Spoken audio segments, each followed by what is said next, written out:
of this film. Okkasari give it up for Devan Dev garu, who is coming up with this wonderful project.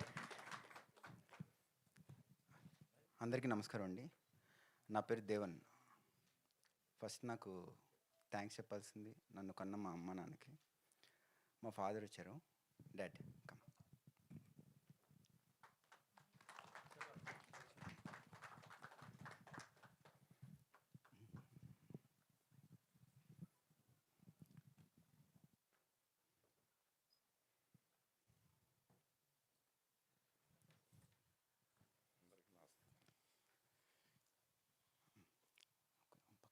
కంగారు tension పడకండి, మీరు నన్ను tension పెట్టకండి. పక్కన sir next మనం పుట్టడం కాదు, పుట్టిన తర్వాత ఏదో ఒక ప్యాషన్ ఉండాలి.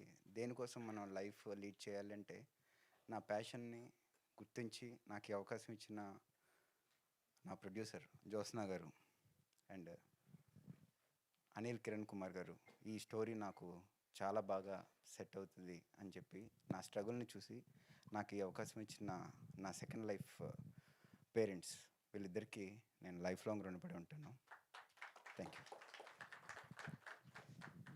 ప్యాషన్ ఉంది, పేషెన్స్ ఉంది, కథ దొరికింది. దీన్ని ముందుకు తీసుకెళ్ళాలంటే ఒక టైగర్ కావాలి.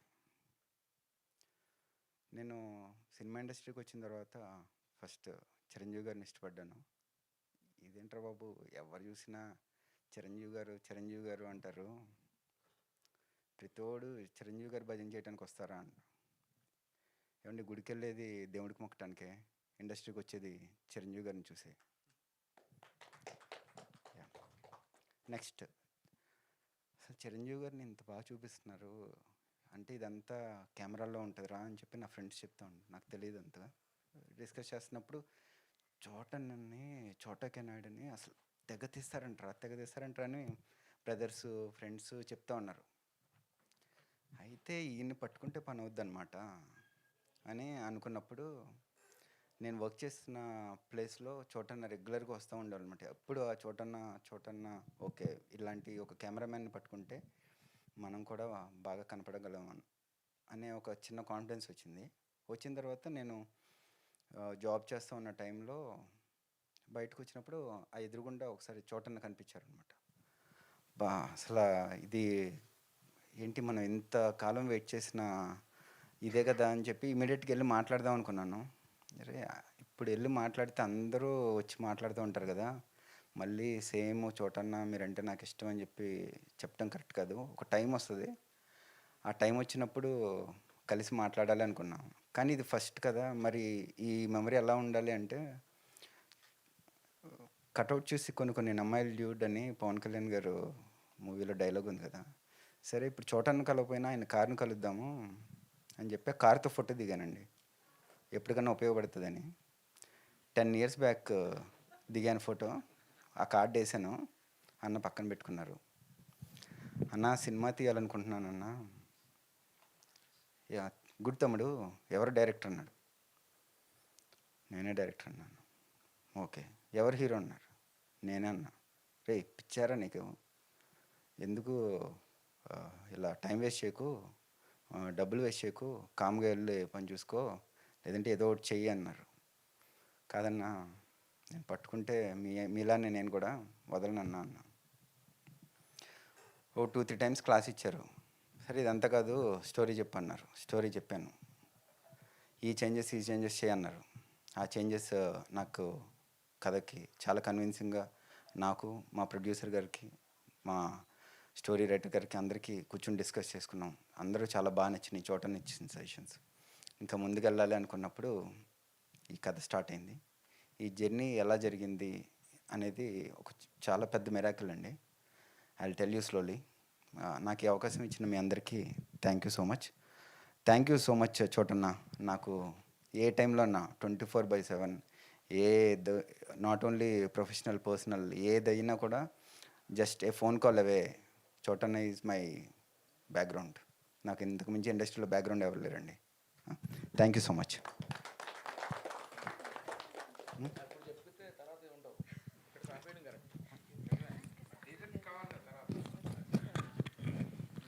ఫస్ట్ సారీ అండి. సో, ఈ కథ గురించి ఈ కథ గురించి రకరకాలు డిస్కస్ చేస్తున్నప్పుడు నెక్స్ట్ ఈ టైటిల్ గురించి మేము మా ప్రొడ్యూసర్ గారు జో వినిపిస్తుందా? ఆ. ఈ టైటిల్ గురించి డిస్కస్ చేసుకుంటున్నప్పుడు నేను కరోనా టైంలో బాగా భగవద్గీత, స్పిరిచువల్ పాత్ గురించి బాగా తెలుసుకోవటం స్టార్ట్ చేశాను. ఇందులో అన్ని వీడియోస్ చూస్తూ ఉంటే ఒక వీడియో చాలా పవర్‌ఫుల్‌గా అనిపించిందనమాట. ఎవరైనా ఇంత ట్రెండీగా మాట్లాడుతున్నారు అంటే ప్రస్తుతం ఏ స్టూడెంట్ చూసినా ఇప్పుడు ఏ కాలేజ్ మేట్ చూసినా సీనియర్ సిటిజన్స్ చూసినా అందరికీ కనెక్ట్ అయ్యే పాయింట్లా మాట్లాడుతున్నారు అని చెప్పి సార్ గురించి రీసెర్చ్ చేస్తా ఉన్నానమాట. ఆయన వీడియోస్ కానీ ఆయన చెప్పే టాపిక్స్ కానీ సో అసలు అరే పవర్ డెస్టినీ అంటే ఇంత ఇలా ఉంటుందా అని చెప్పి ఆయన చూపించారు. ఆయనే శ్రీ బ్రహ్మశ్రీ గంగాధర శాస్త్రి గారు. Sir thank you so much sir. సరే నాకు నా గురించి కానీ నా బ్యాక్గ్రౌండ్ కానీ ఏమీ తెలీదు. జస్ట్ ఫోన్ చేశాను. సార్ నేను ఇలా కథ చేస్తున్నాను సార్. నాకు కొన్ని డౌట్స్ ఉన్నాయి. ఇదొక ఒక సూపర్ న్యాచురల్ లవ్ స్టోరీ. ఇదొక మిస్టరీ. ఇదొక థ్రిల్లర్ అని చెప్తే నేను చెప్పిన 3-4 పాయింట్స్ సార్కి ఇంట్రెస్టింగ్ అనిపించి సార్ పిలిపించి కూర్చోబెట్టుకున్నారు. నేను ఈ టైటిల్ గురించి దీని గురించి చెప్పినప్పుడు సార్ ఏది ఎలా కన్విన్స్ చేయొచ్చు, ఏది ముందు ఏ భగవద్గీతలో ఉన్న కొటేషన్స్కి మనకున్న డెస్టినీకి ఎలా కనెక్ట్ చేసుకోవచ్చు అని చెప్పి నాకు బాగా గైడెన్స్ ఇచ్చిన గంగాధర శాస్త్రి గారికి thank you so much sir. Thank you so much మీరు మా కోసం వచ్చి మీ విలువైన టైంని కేటాయించినందుకు. అండ్ మూవీస్లో చిన్న చిన్న రోల్స్ ట్రై చేస్తూ ఉన్నాండి. నేను చిన్న జాబ్ చేస్తూ ఉన్నాను. At the same time passion అనేది డ్రగ్ కంటే డేంజర్ అండి. ఎలా అంటే మనం చేసే జాబ్లో ఎదగాలి అంటే ఎదగలేం. ఎందుకు? అదేమో పాకెట్ కోసం. పాకెట్లో ఫుడ్ లేకపోతే మనం లైఫ్ని లీడ్ చేయలేం. అలా అని చెప్పి ముందుకెళ్ళాలి. ప్యాషన్ ఒకటి అది ఎక్కింది అంటే ఇంకా వేరే సాటిస్ఫాక్షన్ ఉండదు. సో జాబ్ సాటిస్ఫాక్షన్ లేదు. ఏం చేయాలని సరే ఏదో ఒకటి చిన్నగా స్టార్ట్ చేద్దామని I was travelling from last 10 years యాక్టర్గా, ప్రొడక్షన్లో అన్నిట్లో ట్రావెల్ అవుతూ ఉన్నాను. రీసెంట్గా ఒక మూవీ చేశానండి. Movie name 18 Pages. Sukumar sir చిన్న రోల్ ఇచ్చారు నాకు. నేను ఎప్పటి నుంచో తిరుగుతూ ఉన్నా సుకుమార్ సార్ దగ్గర. సో నిఖిల్ హీరో గారు హ్యాపీ డేస్ నుంచి చూస్తూ ఉన్నాను. ఆ ఎనర్జీ, ఆ వైబ్ ఇవన్నీ చూస్తూ ఉన్నాను. అరే ఏంట్రా ఏ బ్యాక్గ్రౌండ్ లేకుండా కూడా హీరో అవ్వచ్చు అంటే అప్పట్లో అంటే చిరంజీవి గారు, రవితేజ గారు వీళ్ళందరూ ఓకే.